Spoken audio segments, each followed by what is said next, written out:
नमस्कार। आज की इस चर्चा में हम मानव व्यवहार और हमारे सामाजिक दिखावे की एक बहुत ही दिलचस्प और थोड़ी तीखी तस्वीर पर बात करेंगे। आज का हमारा स्रोत है संदीप सनातनी जी की, जिन्हें संदीप कोइरी भी कहा जाता है, एक बहुत ही कमाल की कविता। इसका शीर्षक ही अपने आप में एक गहरा सवाल है, विवाह भोज या राहत का राशन। हम सीधे इस बात की गहराई में जाएंगे कि कैसे हमारे ये बड़े बड़े जश्न और हमारी ज़मीनी हकीकत आपस में टकराते हैं। तो चलिए बिना किसी देरी के शुरू करते हैं।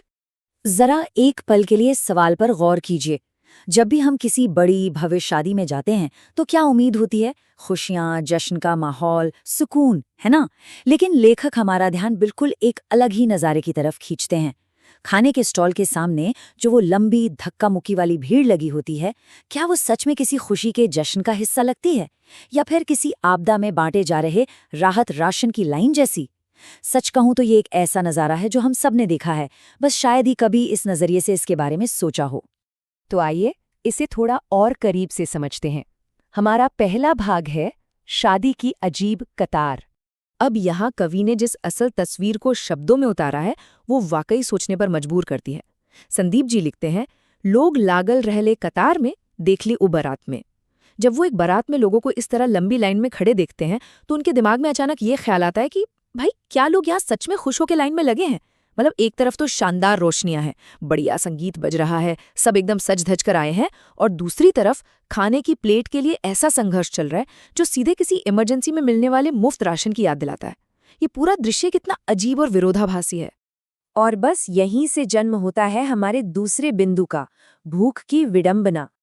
अब यहाँ जो बात सबसे ज्यादा दिलचस्प है ना, वो है हमारे निजी और सार्वजनिक व्यवहार के बीच का जमीन आसमान का अंतर। स्रोत सामग्री एक बहुत ही सटीक और थोड़ी हास्यास्पद सच्चाई पेश करती है।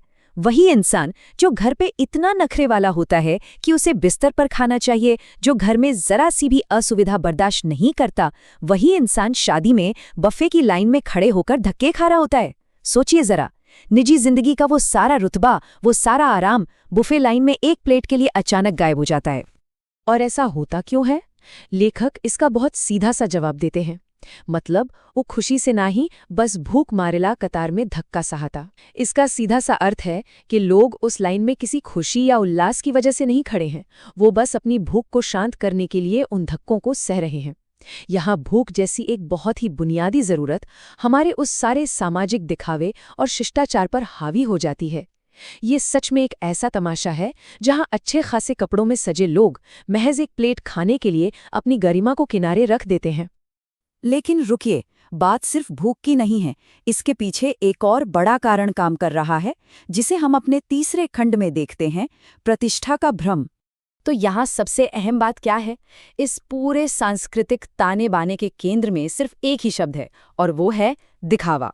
स्रोत के अनुसार ये जो पूरी व्यवस्था है, ये जो इतना बड़ा आयोजन है, ये सब महज एक सतही प्रदर्शन है।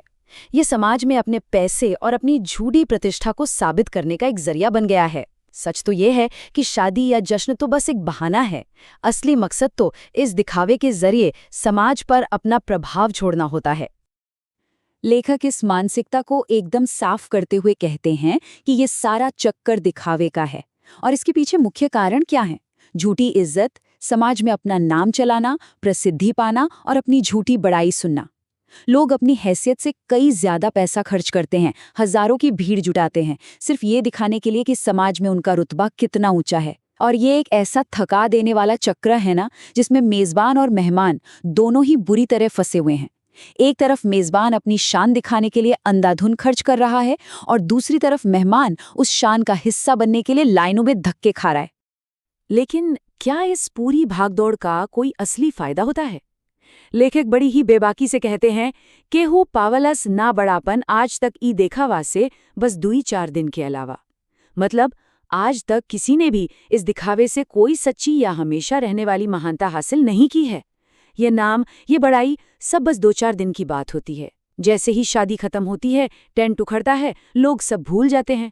इतनी मेहनत, बेहिसाब पैसा और इतने धक्के खाने के बाद भी जो प्रतिष्ठा मिलती है, वो सच में बेहद क्षणिक है।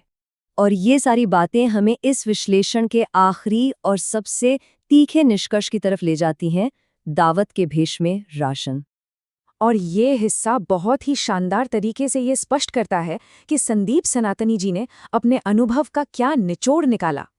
वो कहते हैं कि भले ही जगह का नाम बारात है और जो काम हो रहा है वो विवाह है, लेकिन अगर हम असलियत देखें तो लोग बिल्कुल वैसा ही बर्ताव कर रहे हैं जैसे कोई आपातकालीन राहत बांटी जा रही हो।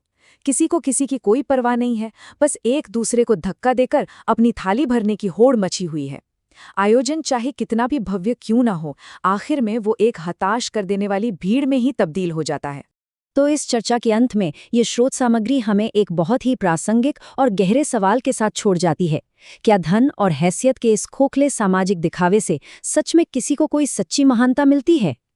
अगली बार जब हम किसी भव्य आयोजन की उस लंबी कतार में खड़े हों, तो शायद हमें खुद से ये पूछना चाहिए कि आखिर वहाँ हो क्या रहा है? क्या हम सच में कोई जश्न मना रहे हैं या समाज के इस अजीब से तमाशे का महज एक हिस्सा बन गए हैं? सोचने वाली बात है ना? इसी विचारोत्तेजक प्रश्न के साथ हम आज का ये विश्लेषण यहीं समाप्त करते हैं।